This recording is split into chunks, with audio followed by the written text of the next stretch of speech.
review for the Black Adam movie. Because the hierarchy of power, the DC universe is about to change forever. Hello everyone, my name is the Mac Attack here, and welcome to my movie review for the brand new recent DCEU film, Black Adam. This, of course, is the movie that was first started getting news during 2007.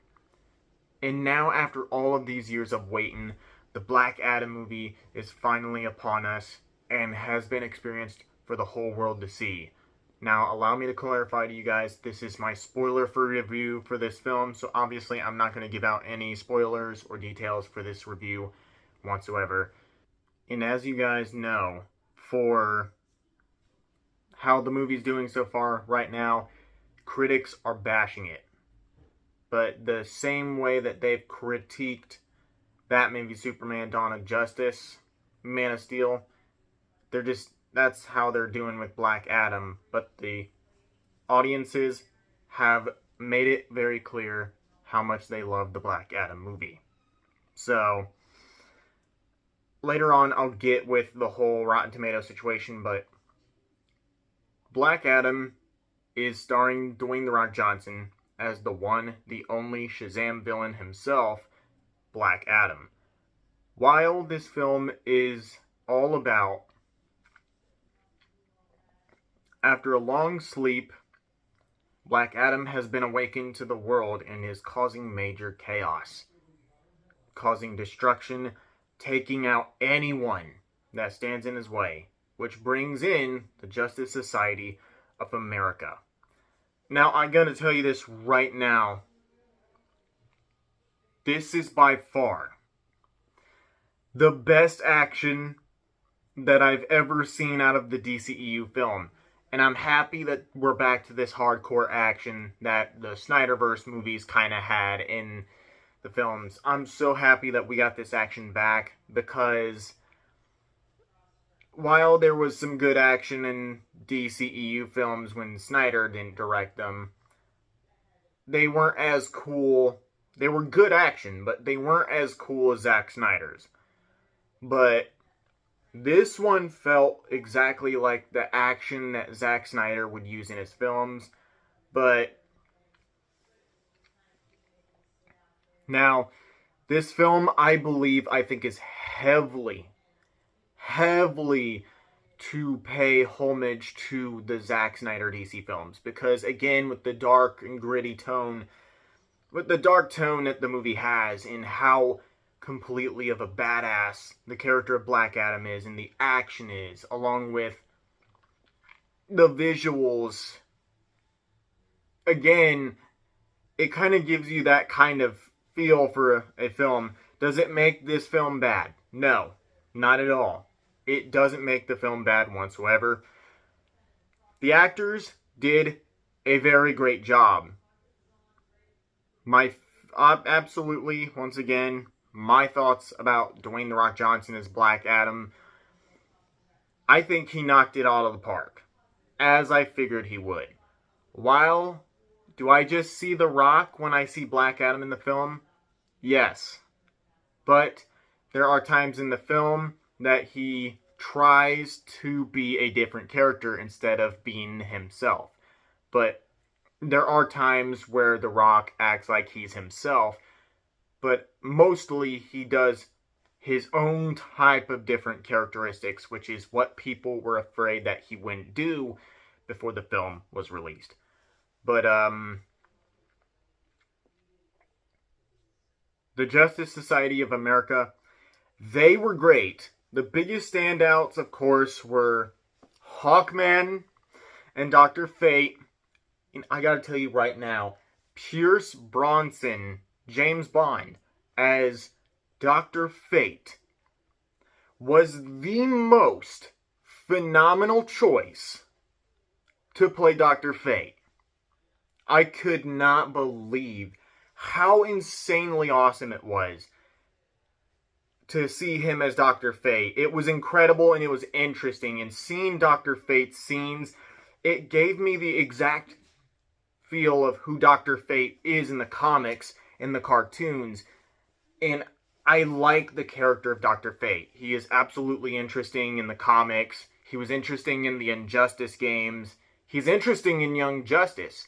So it's even better seeing that how he is in live action, it doesn't change who Dr. Fate is completely. This is the legitimate Dr. Fate, and that's incredible. I like Dr. Fate in this film. Along with Hawkman, I think he was one of the greatest parts of this movie in general. And the suit, that suit is badass.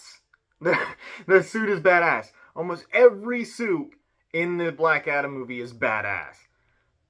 While two other members of the Justice Society of America, Atom Smasher and Cyclone, they're just in there.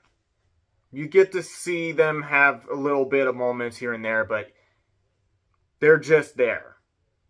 You're not going to see fully character flesh outs of those two. You're just going to see them there, which is kind of what everyone's nitpick is, which I do understand. I do understand that nitpick a lot. I do wish that those two characters had more of a character storyline. But again, this movie is about Black Adam. I completely understand why they couldn't fully focus more on Atom Smasher and Cyclone along with the Justice Society of America.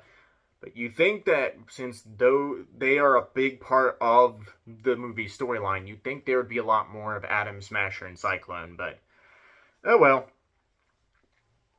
Now, the soundtrack, I gotta tell you right now, is the most amazing soundtracks of all time. Probably my third favorite recent DCEU soundtrack, next to Zack Snyder's Justice League score and the Batman score. By all means, out of the new film scores that we've gotten, Zack Snyder's Justice League is number 1, the Batman is number 2, and as of Black Adam has become number 3. I am absolutely happy to say right now, I had a very great time with Black Adam. It was such an action-packed, awesome movie.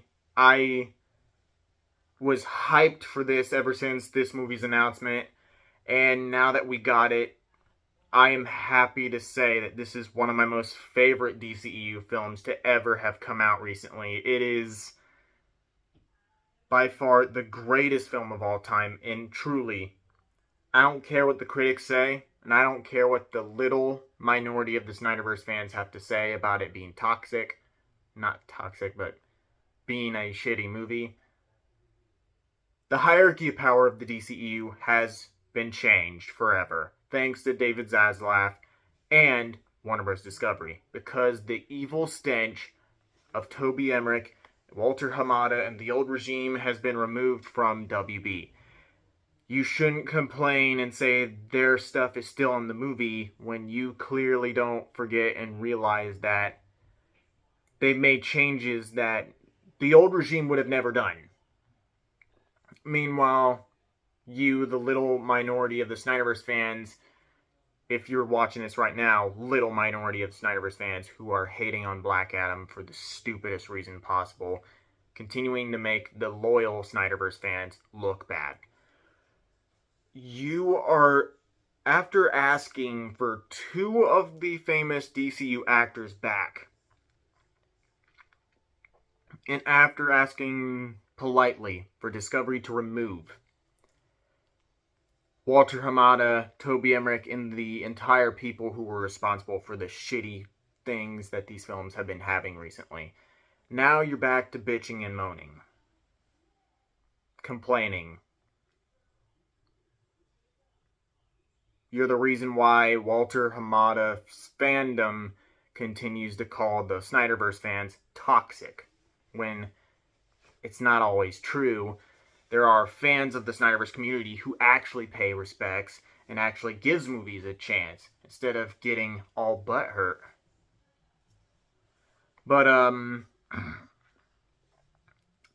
Stick around at the end of Black Adam. There's an amazing post-credit scene which actually got me pumped for the future of the DCEU. I'm not going to tell you what it is either, even though I'm sure people already knows what it is, but if there's someone who's watching this right now who has ignored the spoilers, then congratulations for ignoring the spoilers. Go see this film and wait till the credit scene. It is worth the wait. And oh my god, this credit scene is fucking fantastic. In every single way possible, it is fan-fucking-tastic. Black Adam is definitely the lead-up of the new future of the DCEU forever going forward, and I'm happy about this. I'm so happy about this in every single way possible. Now, I'm going to be doing like a spoiler embargo video soon on my channel, uncovering the post-credit scene, talking about it, and of course talking about certain news that involves that spoiler. So stay tuned for that. Now, thank you guys so much for watching. If you enjoyed this video, don't forget to leave a like, comment, subscribe down below for more videos in the future of this channel. And of course, I'll see you guys in my next video. The Mac Attack, signing out.